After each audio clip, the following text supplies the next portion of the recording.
Hi guys, welcome to my YouTube channel. My name is Goodness John, and in today's video I'm going to be showing us how I sewed this Milkmaid dress. If this is something you're interested in learning, stick with me to the end of the video. Okay, so I already have a video where I drafted the pattern, and I'm going to link that to this video if you're interested in learning how to draft the pattern. If this is your first time seeing me on your screen, please hit that subscribe button and turn on the notification bell so you're notified whenever I post a new video. If you're a returning subscriber, thank you for your support. Alright then, let's get into the video. So these are my cutout patterns, and this is what I'm going to be starting with.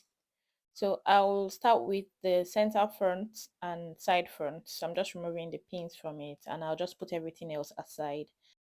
For the side front, I have two pieces, and then for the center front, I have one piece.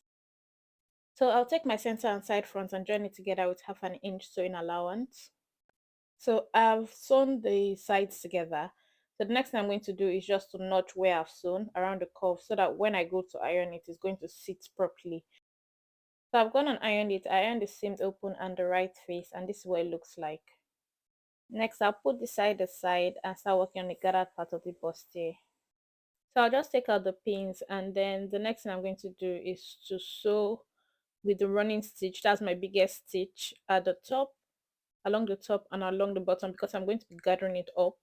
So I'm just going to go and sew along the top and the bottom with the running stitch.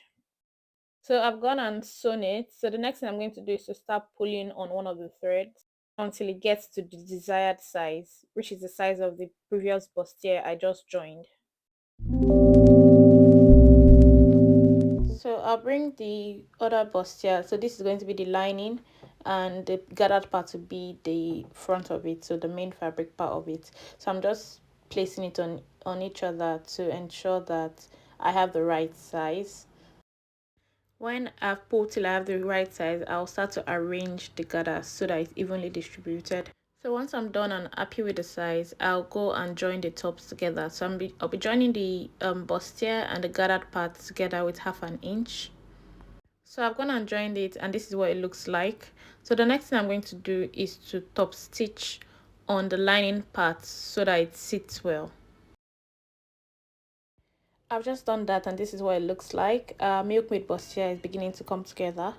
So the next thing I'm going to do is to join the underbust length area together. So I'm just going to sew it together with a straight stitch. Okay, so this is what I have. So I'm going to measure the top area. I have 15 inches. Well, my armpit to armpit measurement is 12 inches plus 1/2 inch allowance on both sides. That is 13 inches. So I'll divide that measurement by 2, which is 6.5. So I'll measure 6.5 and then trim off the excess. To measure your armpit to armpit, as the measurement says, you just need to measure from one armpit to the other on the upper chest area where the gown is going to start from. So the next thing I'm going to do is to attach the front band to the bustier area I've just done. So I'll just take the both of them and mark the middle by just making a little cut at the middle. So I'll just fold in two and then make a little cut.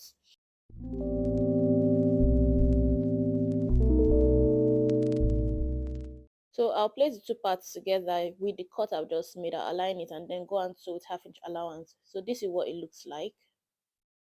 Now I'll put that aside and start working on the back piece. For this back piece, I have 4 pieces. So 2 for the main fabric and 2 for the lining. So I'll be using the same fabric to turn it. So I'm just going to take it to the machine and sew at 1/2 inch allowance at the top for the both of them. And this is what it looks like. So next I'm going to bring the waistband for the back and attach it to both sides with 1/2 inch allowance. So I've gone and done that, and this is what it looks like. So what I'm going to do next is just to trim up this excess I have. So this is what the back looks like. So the next thing I'm going to do is to place them on each other and sew the zip allowance closed. So for my zip allowance, I use 1.5 inch. So I'll just measure 1.5 inch all the way from the top to the end of the band, and then go and sew it on the running stitch closed. So I've done that and ironed it opened. So the next thing I'm going to do is to attach the front bustier area to the back. So I'm going to place front and back together. I'm marking the middle of the front on the top and the bottom, and then I'll just pin it to the midpoint of the back. I'm just making sure it sits and it balances well, ensuring that the band, where the band joining for the front and where the band joining for the back aligns, otherwise it will look tacky. So basically all I'm doing is arranging it, pinning it down.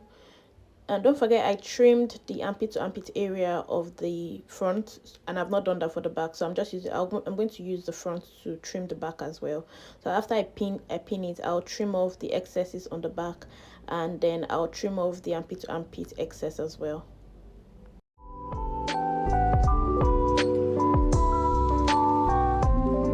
So after I'm done balancing it and I'm happy with how it looks, I'll start to apply my measurements. So I'm just going to go over my measurements. So for the bust area, so because of this cup, this curve here, I'm going to subtract 1 inches from my round bust measurement. So my round bust is 38 and I'm going to subtract 1 to it, so that will be 37.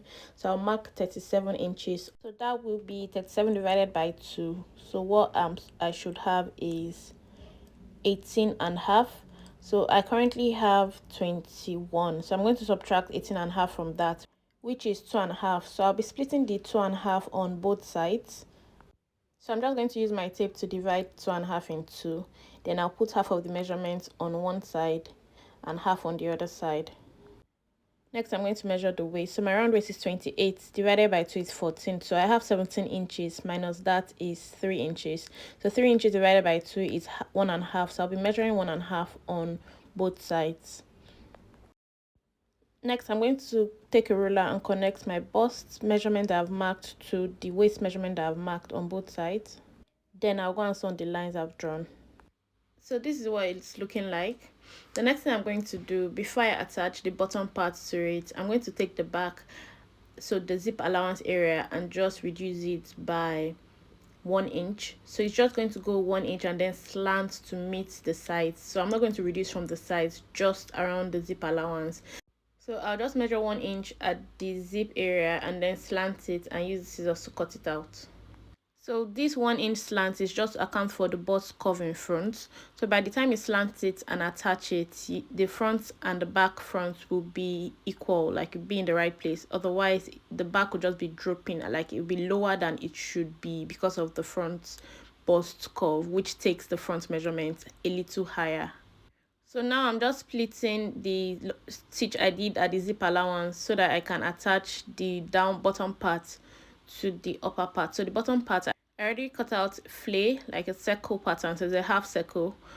And then I'm just going to attach the front to the back. So I'll be starting from the middle. I'll mark the middle of the upper part, mark the middle of the front with a little cut, and then go and sew by 1/2 inch allowance. Okay, so this is what it looks like. The next thing I'm going to do is to work on the zip area, so the zip allowance. So I'll just mark where my zip is going to start. So I just marked that at my hip length, so it just gives me ease of how the dress is going to enter. So just at the hip length, and then so I'm going to measure 1.5 inch all the way down, then sew my zip allowance close with the running stitch. When I get to where the zip should start from, I would lock it and then sew with the normal stitch all the way to the end. So I've sewn it and pressed it open. The next thing I'm going to do is to take it to the machine and fold around the edges.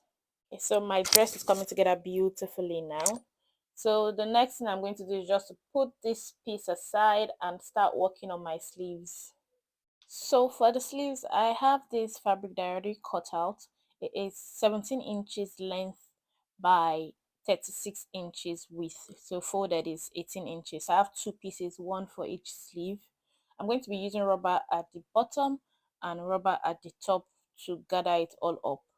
So the first thing I'm going to do is to cut out the armhole area of the sleeve, because this is just a rectangle now. I'll just cut up the armhole area. So I'm measuring 4 inches downwards from the edge and 4 inches inwards, and then I'm just going to cut that out.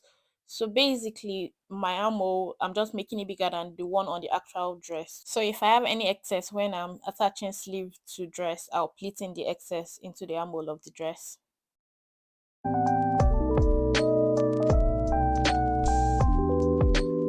So I'm going to take this to the ironing table and fold the edges. Basically, I'm just making casing for the rubber so it's easy when it's time for me to put it in.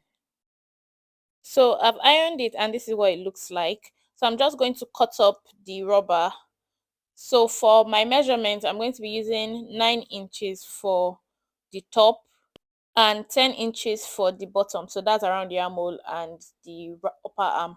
So what I do is subtract 3 inches from my actual measurement, and then I cut up the rubber based on that. Because it's rubber, to pull and get to the actual size. So I've just cut this measurement. Now I'm going to be inserting it into the casing. So to insert it, I have sewn it at the beginning and sealed it to ensure that by the time I start pulling it, it doesn't pull out. So I'll just be sewing, and then when I get close to the rubber finishing, I'll just pull it so it will gather up at the end. I hope that makes sense. So I just keep doing that and pulling it until I get to the end of the other end of the rubber. Then I'll seal it so that my rubber doesn't snap back into the casing. I was actually doing it, and then my rubber snapped back into the case and I had to do it all over again. So be careful when you're doing this so that it doesn't snap back into the casing. I hope this video has been helpful and easy to follow. If you're interested in content like this, please like, comment, subscribe, and turn on the notification bell so you're notified whenever I post a new video. So I'll just keep doing this for the top and bottom for both sleeves. Okay, so this is what it looks like. So the next thing I'm going to do is to join it together. So I'm just going to sew the sleeve with 1/2 inch allowance. I'll do this for both sleeves as well. So I've attached both sleeves. The next thing I'm going to do is to attach the sleeve to the body of the dress. So this is the last thing I'm going to be doing. So we're attaching it by the armhole. I'll mark the midpoint of the sleeve and the midpoint of the armhole, and then place it together, and then sew all the way to the top. If I have any excess, I will just split that in.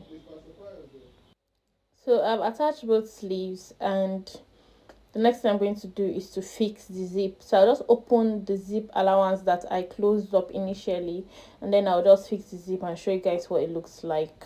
So I hope this video has been easy to follow. Please don't forget to comment if you have any questions, like, subscribe, and turn on the notification bell so you're notified whenever I post a new video. So this is what it looks like. I fixed the zip and I have my Milkmaid dress. Thank you all for watching, and see you in my next video.